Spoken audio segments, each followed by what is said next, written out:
எளிதில் செரிமானமாக கூடிய உணவுகள் அப்படின்றத எடுக்கணும். காலையில மேக்சிமம் இட்லி, இடியாப்பம், தேங்காய் கம்மியா போட்டு புட்டு. ஓகேங்களா? மதியம் ஒரே ஒரு மொளகா ரொம்ப நெஞ்சு எரிச்சலுங்க அப்படின்னு அல்சர் ரொம்ப ஜாஸ்தி இருக்கு அப்படின்ற பட்சத்துல அவங்களுக்கான டயட் சொல்றேன். இந்த மொளகா கிள்ளி போட்டு சாம்பார் அப்படின்னு சொல்லுவாங்க. பருப்பு, அதுல வெங்காயம் மட்டும் தாளிச்சுட்டு ஒரே ஒரு மொளகா இல்ல 2 2 மொளகா கிள்ளி போட்டு ஒரு சாம்பார் வைப்பாங்க. நல்லாவே இருக்கும் டேஸ்ட். பெருசா அதுல பூண்டு கிண்டுலாம் போடுறதில்ல. இந்த சாம்பார், மொளகா கிள்ளி போட்டு சாம்பார்.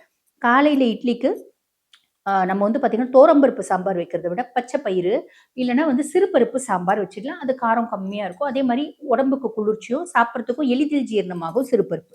பயிரும் எளிதில் ஜீரணமாகும். இந்த மாரி அந்த பயிரையும் மொளக்கட்டி நம்ம செஞ்சோம் அப்டின்னா ரொம்ப நல்லது. மதியானம் ஒரே மொளகா கிள்ளி போட்டு சாம்பார்.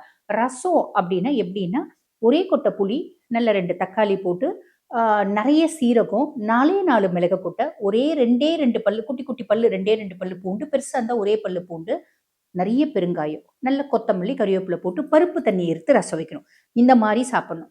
ராத்திரி வந்து பார்த்தீங்கன்னா, எண்ணெய் இல்லாத இந்த கல் தோசை அப்படின்னு சொல்லுவாங்க பார்த்தீங்களா? கல் தோசை.